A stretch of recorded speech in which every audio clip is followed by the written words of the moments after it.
Hi friends, welcome to my channel super trader Lakshya. तो यहाँ पे मैं बात करने वाला हूँ कि क्या रीज़न है जिसके कारण हमारा मार्केट अब कमज़ोर हो रहा है, हमारा मार्केट हाई लेवल से गिव अप करना स्टार्ट कर दिया है। बहुत सारे लोग बोल रहे होंगे कि यार नहीं, यार छोटा मोटा करेक्शन है। बहुत सारे ये बोल रहे होंगे कि नहीं नहीं, थोड़ा गिरेगा फिर से जाएगा, फिर नया हाई बनाएगा। तो आपको एक चीज़ इंपॉर्टेंट बता दूं कि जो चीज़ें बदली हैं पिछले कुछ दिनों में, जिसके कारण अभी लगता है कि ये जो फॉल है ये सस्टेनेबल होगा और अभी वापस से हाई पे जाना एक मुश्किल मार्केट के लिए एक चैलेंज होगा, जिसको वो बहुत मुश्किल है कि वो पार कर पाएगा। उसका रीज़न बताता हूँ आपको सिंपल। सबसे पहली चीज़ है कि इंडियन इकोनॉमी अभी ग्रोइंग है, आपको पता होना चाहिए। कोरोना वायरस के बाद जो अनएम्प्लॉयमेंट बढ़ा है, जो बेरोजगारी बढ़ी है, उसके कारण जो भी लोगों के खर्च करने की क्षमता थी उसका इम्पैक्ट दिखना धीरे धीरे स्टार्ट हो रहा है। धीरे धीरे, बहुत ज़्यादा नहीं है, लेकिन जो रिकवरी बोल रहे थे वो रिकवरी उस रफ्तार से अब नहीं बढ़ेगी जो हमने उम्मीद की थी। पहले वी शेप रिकवरी होती है शुरू में, उसके बाद के शेप रिकवरी होती है। तो अभी हम के शेप रिकवरी में चल रहे हैं, मतलब ये मार्केट ऐसे ऊपर जाने के बाद वापस नीचे आएगा।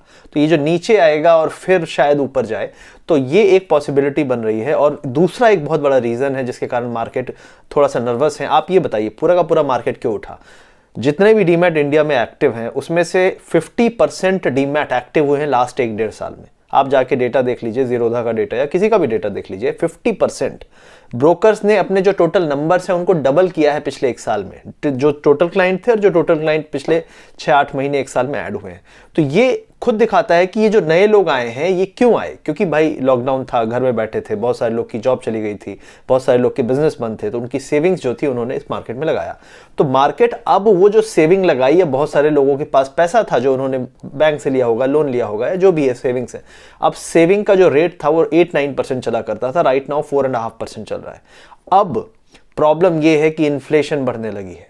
इन्फ्लेशन क्यों बढ़ रही है? क्योंकि तेल के दाम बढ़ रहे हैं, ग्लोबली ऑयल बढ़ रहा है, क्योंकि वहाँ पे रिकवरी जब भी होती है, इकोनॉमी अच्छा करती है ग्लोबली, तो ऑयल के प्राइस ऊपर जाते ही जाते हैं। और वैसे भी जो ये गल्फ कंट्रीज हैं, इन्होंने कट का बहुत सारी घोषणा की थी कि हम कट करेंगे अपना प्रोडक्शन, उसके कारण भी ऑयल को सपोर्ट मिलता है। अब ऑयल प्राइस हमारे लिए बहुत इंपॉर्टेंट है क्योंकि हमको ऑयल इंपोर्ट करना पड़ता है। अब आप देख रहे हैं हर तरफ गाड़ी, हर तरफ ट्रैफिक, मतलब ऑयल का जो यूज़ हो रहा है वो बहुत ज़्यादा बढ़ चुका है। लॉकडाउन के टाइम पर यूज़ का बिल, मतलब जो भी ऑयल का बिल था वो इतना ज़्यादा नहीं था और हमारे पास ऑलरेडी जो रिजर्व थे उससे हमने यूज़ कर लिया।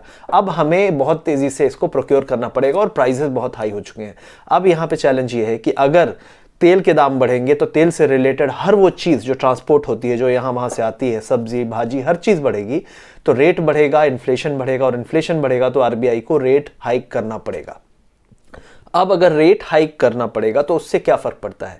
सीधी सी बात है, जिन लोगों ने सेविंग अकाउंट से पैसे निकाल के मार्केट में डाले ये सोच के कि मार्केट अच्छे रिटर्न्स देंगे, उन्हें बहुत अच्छा प्रॉफिट बन रहा है। अब अगर बैंक में वापस से उनको 5-7% का एश्योर्ड रिटर्न मिलेगा, मान लो आपने मार्केट में कोई भी एक बैंक की बात कर लूँ, आपका आईसीआईसीआई बैंक, इंडसइंड बैंक 500-600 में खरीदा, आज 1000 चल रहा है, आपको 40-50% का प्रॉफिट हो चुका है। अब ये टोटल पैसे को अगर आप डाल दोगे बैंक में तो 5-7% सिक्योर्ड मिलेगा ना। तो ये चीज़ अब हो सकती है। और इन्फ्लेशन के कारण, जो भी बढ़ रहा है इन्फ्लेशन, उसके कारण आरबीआई को बहुत ही जल्दी अपने जो इन्फ्लेशन के रेट हैं उसके जो गाइडेंस को है बदलना पड़ेगा और बढ़ाना पड़ेगा। अभी रिसेंटली एक मीटिंग हुई थी आरबीआई और फाइनेंस मिनिस्ट्री के बीच में कि जो भी हमने स्टिमुलस दिया है, जो भी हमने इजी मनी जो मार्केट में डाल रखी है, उसको वापस से अनवाइंड कैसे करें।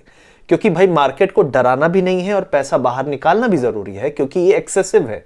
ये सपोर्ट करने के लिए लाई गई थी, यहां पे रखने के लिए नहीं लाई गई थी, जिसके बेस पे मार्केट यहां पे आया। तो अब इसकी अनवाइंडिंग जब होगी तो रियल इकोनॉमी अपने दम पे जहां पे मार्केट को ले जाना चाहेगी वहां पे जाएगी। और वो दम कितना है, अभी लोगों को इतनी श्योरिटी नहीं है कि मार्केट अभी रेडी है कि अगर हम इसको ये अनवाइंडिंग करते हैं, पैसा बाहर निकालते हैं। लेकिन पैसा निकालना मजबूरी इसलिए होगी क्योंकि इन्फ्लेशन का रेट बहुत तेजी से बढ़ रहा है और इन्फ्लेशन का आप नंबर देख सकते हैं, वैसे भी इतने ज्यादा एक्यूरेट नहीं होते हैं। जो रियल इन्फ्लेशन है वो ऑलरेडी बहुत हाई है। आप देख सकते हैं इस समय में बोलते हैं कि बहुत बुरा हाल है, कोरोना है, ये है, वो है, लेकिन आप देख लीजिए सब्जियों के रेट देख लीजिए, आप हर चीज के रेट देख लीजिए, बढ़ चुके हैं। तो ये एक रीजन है जिसके कारण मार्केट अपने नर्वस हो रहे हैं। और धीरे धीरे मुझे ऐसा लगता है कि जैसे जैसे थोड़ी सी और खुलेंगी ये बातें कि हाँ अब सीरियसली हम सोच रहे हैं, आरबीआई ऐसे नहीं बोल सकता आके एक दिन की नहीं हम अनवाइंड कर रहे हैं, वरना मार्केट गिर जाएगा। तो उसको थोड़ा सा प्रिपरेशन करनी पड़ती है, थोड़ा मार्केट को रेडी करना पड़ता है, थोड़ी थोड़ी हवा भरनी पड़ती है, मार्केट में अफवाह उड़वानी पड़ेगी कि हम ऐसा करने वाले हैं, ताकि मार्केट भी धीरे धीरे प्राइस इन करके एक नॉर्मल लेवल पे आ जाए। तो वो एक इस करेक्शन को लाएंगे। मैं नहीं कह रहा बहुत बड़ा करेक्शन, बहुत बड़ा फॉल, लेकिन अगेन एक डिसेंट करेक्शन जो कि मार्केट को नॉर्मलाइज कर सकता है।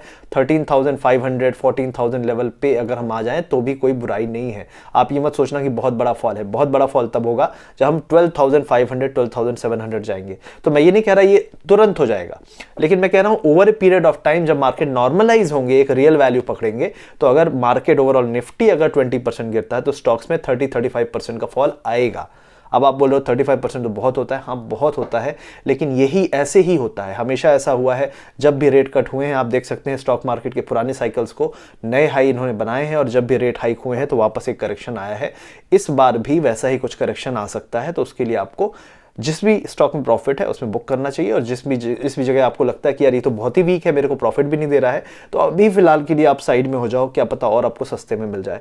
तो ये सिचुएशन बन रही है और इसलिए मार्केट डरे हुए हैं और इसलिए मार्केट थोड़ा थोड़ा नर्वस हो रहे हैं। आज यूएस मार्केट में पॉजिटिविटी थी, ओवरऑल कोई ऐसी निगेटिविटी नहीं थी, लेकिन हमारा मार्केट नहीं सर्वाइव कर पा रहा था कोई निगेटिव न्यूज़ नहीं होने के बाद भी। तो ऑयल प्राइस प्रेशर डाल रहे हैं, करेंसी भी प्रेशर डालेगी और इन्फ्लेशन बहुत बड़ा प्रेशर डालेगी, जिसके कारण इजी मनी इस मार्केट से बाहर जाएगी। तो ये रीज़न है कि क्यों मार्केट नर्वस है और यहाँ से क्यों मार्केट और थोड़ा सा स्लाइड हो सकते हैं, गिर सकते हैं आने वाले कुछ महीनों में, हफ्तों में, और इसके लिए आपको तैयार होना चाहिए। आई होप ये वीडियो आपको अच्छा लगा होगा। इसमें मैंने पूरे रीज़न समझाए हैं आपको किस तरीके से ये काम करता है और किस तरीके से ये मार्केट नर्वसनेस फैल रही है, क्यों हो रहा है। आई होप आपको अच्छा लगा होगा। लाइक शेयर सब्सक्राइब जरूर करिएगा। मिलते हैं अगले वीडियो में। Thank you very much.